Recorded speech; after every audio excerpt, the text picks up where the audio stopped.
Welcome to the BTA Podcast. BTA, the voice of business travel. Hi everybody, it's me, Clive Andrew from the BTA with our latest edition of the BTA Pulse. And joining me as always is my co-presenter, Andrew Clark. There we go. Andrew Clark and Clive, the podcast all about business travel. I'm sure you've been eagerly awaiting our latest edition. It is August and we're relaxing, Andrew, aren't we, frankly? Yes, well, we've had a change of weather, Clive. Typical. We can move into August. We get a little bit of rain, bit of sprinkling of rain, which has been good for the garden, I must admit. Yeah, that's a sign we're aging that we say sign that. We're aging, exactly, yeah. But do you know, the amount of out-of-offices that are already hitting my inbox is unbelievable, but good on everyone getting some time out, bit of relaxation, bit of R&R before we hit that kind of what is a really busy period, September, October, with many, many events, including our own, and lots of business travel happening throughout those end of year months. Mm-hmm. Heading towards autumn and winter, though, that's what it means, which is never that exciting. But football will be back very soon, which is looking forward to that. But yeah, I mean, we're kind of joking around there that it's quieter because we always go on because we want the sympathy that is very busy still in BTA Towers. Albeit it's very busy. Albeit that I did scoot off for a week myself, joining all of those out of offices that you got, and just had a really lovely week floating around the Greek islands, which was intentional. It wasn't that by accident, and enjoying my entry into Athens, which I was dreading a little bit. But I will be caught up in a many an hour's queue to get through passport control and customs, and I sailed through because all those machines were switched off, and they had probably 4 to 6 custom officers sat ready and waiting who didn't stamp the passport or anything, just basically went through, and it was like through and out in 20 minutes. It was amazing. Excellent. That's what you want. I think all other countries should be thinking of that, and it'd be interesting. We've got a call in with our friends at DFT at the end of the summer months, and it'd be interesting to hear and listen and look at some data points on how the summer months performed, especially for those sort of key destinations in Europe and a lot of our business travel destinations where our travellers have been continuing to travel for work throughout these last few months. Yeah, I mean, I did do a little post, as you know, I do on LinkedIn, and got lots of feedback around people traveling in Europe, both for business and leisure. And it's really mixed across Europe. Some countries you're stuck for hours, others machines are switched off. Yeah, it just kind of does sum up that the EU has not really covered itself in glory. And actually, I was with a colleague yesterday, and I was talking to them, and they said that they flew into Madrid the early part of the year, and then they flew into Madrid a few months later, and they were asked to resubmit and enter all their details again, even going back into the same destination, same airport. Which is crazy. Yeah, I know, and it's just so inconsistent. I have to say, I flew into Athens and I flew out of Split in Croatia, which I'm sure everybody knows. And when I got to Croatia airport, I was thinking, this is going to be interesting because they might not have known I've come into Europe because I haven't come into the same country. But anyway, they just kind of looked at me and waved me through as say, God, let's get him out of our country. He's here again. Get him out. But there we are. But things didn't stop whilst away because clearly the rest of the team do all the real hard lifting, heavy lifting and the hard work. But I know, again, we talk about it in each podcast because it's really important, but hotel levy, I think you kind of got a little bit more engagement in the last couple of weeks, and we've submitted some bits and pieces. We did. The APPG for hospitality and tourism produced a report on the visitor levy and just kind of gave an overview of kind of where we are so far. And I think there's a few points that we kind of went back to them on, and I think just to pull them out of what was in there, I think we will continue to push the fact that business travel is not a discretionary spend. It's the report is evidence based, but it focuses on the leisure demand and, price sensitivity, discretionary spending. And that's not the case when it comes to business travel. Business travelers are generally sent to a destination, not choosing a destination. So I think, that's a really important thing that we will keep pushing. And our asks really haven't changed. I think the flat fixed fee is going to remain important as we go through these next few months. The national framework, ensuring that we have a consistent scheme and not schemes that are split by mayoral regions across the UK. Rate cap is also important. We know that Edinburgh has the 5-night rate cap that's been put in there, but 5 nights at 5% on top of a market that's very outrageous, expensive anyway, is a lot of money for those business travelers. And where we've got business travel volumes touching, 10, 15, 20,000 pounds a night in these types of cities, that becomes a huge issue. So we will still continue to speak with the authorities that are involved. We'll continue to keep pushing and promoting the need to consider the business travel and that'll and we'll keep our members updated as we go along. And if I've got any members listening, we have sent out a survey asking for details on the number of UK room nights that you have delivered over the last year and maybe first half of this year, just to help us kind of get some data around it. And if you're not a member of our hotel partner and you want to share some data, then fine, we'd absolutely love to do it because it's a cross-industry issue. But we need that data to prove just what the cost to UK businesses are and overseas businesses too. If you'd like to provide it, anything would be useful.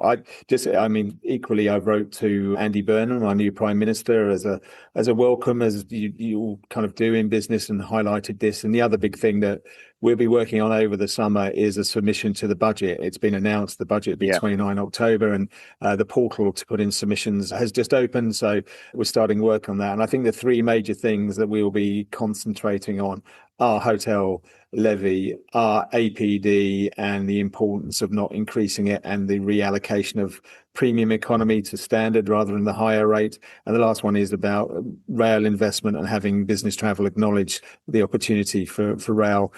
There's lots more, but you really need to focus on 2 or 3 or you don't get noticed. So it's a big part of the work over the next few weeks, and hotel levy central to that. Yes, yeah, absolutely. And I think, as you were saying there, when we look at some of the details that have been produced, I think, our concern is this has been really, designed around the leisure demand, and that's fine. But, when you start taxing, the productive economy activity, then, we're really putting ourselves on the back foot, I would say. Yeah, it does seem that the kind of rounded picture wasn't taken, but that's our job, right? We, as a BTA, we've got to keep pushing that message, and we will do. So exciting times to try and get that message heard. In other things, I had a really great working group this week on ADMs. I don't ever think great and ADMs come in the same phrase, but the first time really useful. We came out of the aviation conference where we were concerned about the growing number of ADMs being received by our members, and also highlighting the cost that a lot of airlines pay huge amounts of money to outsource ADM being checked and approved and sent out. And many of our TMCs employ people just to deal with ADMs. And yet no one is going, well, why are we doing this? It's costing both sides money. ADMs are not supposed to be revenue generative. They're just collecting for losses and what have you. And saying, why don't we tackle the root cause as opposed to the symptom? So to get 3-4 airlines on the same call with some TMCs in a really positive manner around how we can improve that is just kind of the work I love to do at the BTA, where there's an industry issue that hasn't been discussed that is huge for both parties, that we're really determined to share information out and try and make positive change. So that was a really good outcome of the aviation conference. And I think, I won't name them, but obviously the airlines and the TMCs involved. And again, if you'd like to get involved in that and find out what we're talking about and you're a member or a partner airline, then please do drop me a line and we'll clearly share that work moving forward. So that's another bit of work going on.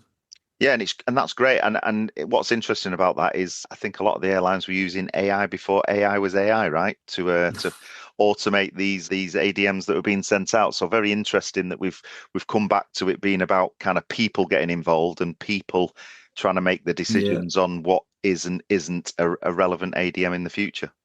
Yeah, and the interesting thing was unified on both sides that they're a bit of a pain in the backside. So if we can reduce them, and clearly we won't Yeah, eliminate them, it's like yeah, APD. They're there and they're there for a reason. And if TMCs do something wrong, then we all appreciate there's got to be a method to make sure the airline doesn't lose out. So yeah, watch this space. We'll talk about that a bit more as we move forward, and hopefully get some progression on that piece too. But yeah, so that's kind of key. And also next week is one on content parity, which is going to be interesting again with the airlines and the TMCs. A big debate around that. Not sure where we're going to get with that, but again, really great to see both sides willing to come together in a room and just talk about it, and again try and make the industry a little better and a little easier for everybody concerned. yeah, yeah. The working groups are certainly proving beneficial this year, and as you said, they're actually coming out of the sector conferences where we're starting to take one action point. There's many action points that you could take out of every sector conference, but we try and take one action point and turn it into a bit of a shop, working shop type environment where we Yeah. try and find a solution and get the people around the table that can deliver that solution.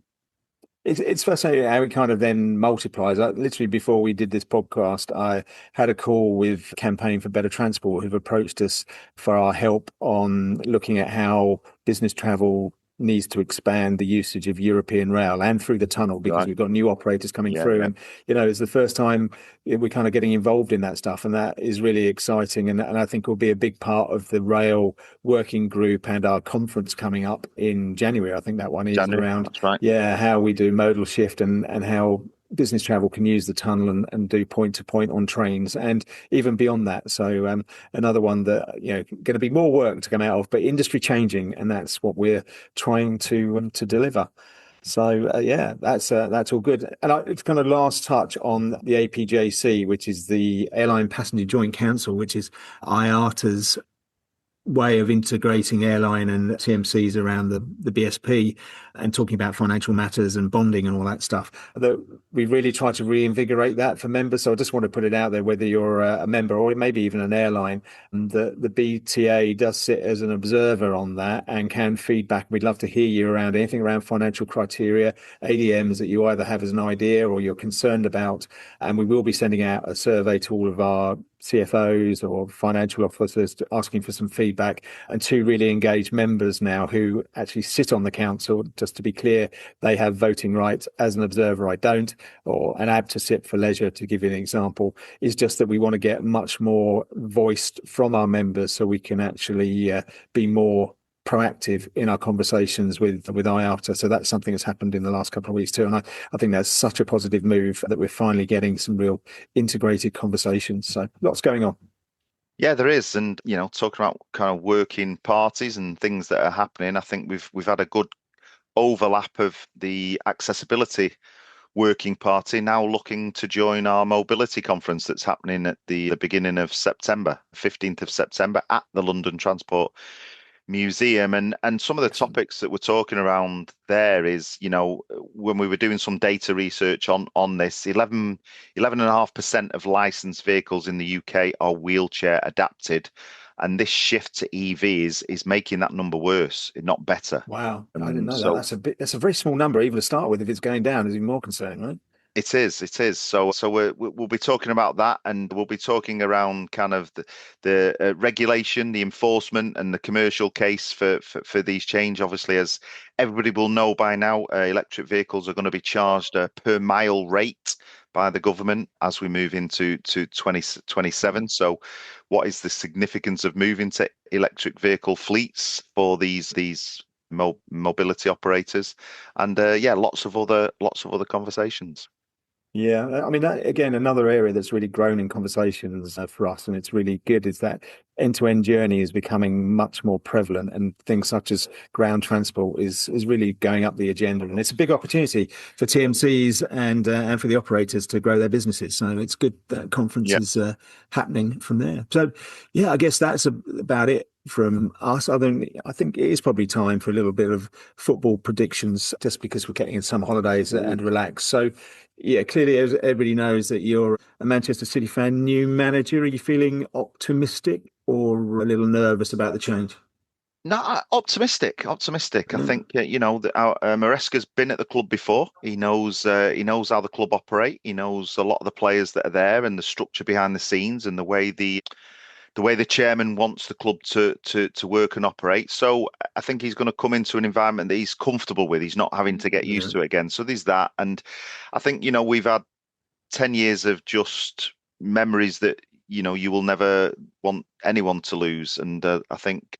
Will we replicate that again? Maybe not. Maybe we'll slide back into the pack of teams fighting, but that's not even a bad thing either, because it's quite, you go into games not expecting to win, and bit of excitement, few new signings. Something to moan about then. So something to moan about, yeah. And I will give you my predictions after the transfer window closes. I'm not going to reveal it before then. I want to see a few more players that I'm expecting to come into the club, and if that does happen, and a few players that might leave as well, and then I'll give you my prediction after that. KG, okay. Because Premier League starts before the window closes, 23rd. right? 23rd of August. Yeah. Okay. That's interesting. Well, there you go. And your team?